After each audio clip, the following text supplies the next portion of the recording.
What's up, guys? Thank you for watching JGTechBlog, and today I will be teaching you guys how to unlock the new iPhone 10.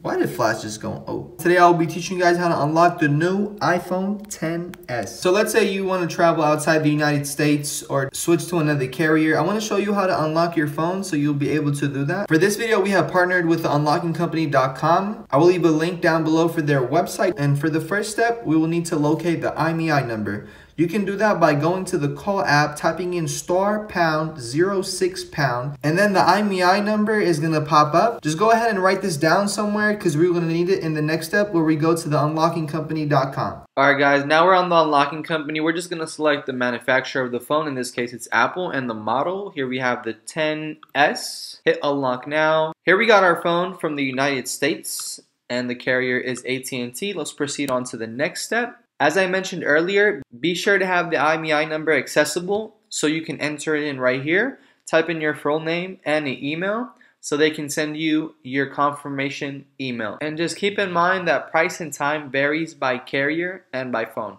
Once you're done with that, go ahead and confirm and pay, and let's go on to the next step. Okay, so once we got the confirmation number from the unlocking company, just keep in mind that sometimes it could take a couple of days or a couple of weeks. Just be patient and it's gonna get unlocked. Alright guys, once you get the confirmation number from the unlocking company, your phone should automatically be unlocked. Sometimes all it takes is just connecting to Wi-Fi. If simply connecting to the Wi-Fi doesn't work, you might have to connect it to iTunes. So you would just have to grab your cable, plug it into the computer, and this screen right here should automatically come up. Okay, so once you finish that last step, go ahead and unplug it, and we're just gonna go ahead and turn off the device. Okay, now once the phone is off, what we're gonna do is we're just gonna take out our SIM card right here and just replace it with another one. Here we have T-Mobile as a replacement. Alright guys, so now that we have replaced our initial SIM card with another one, just go ahead and turn on your phone, and your phone is now unlocked worldwide. Thank you guys so much for watching, and stay tuned for our next videos.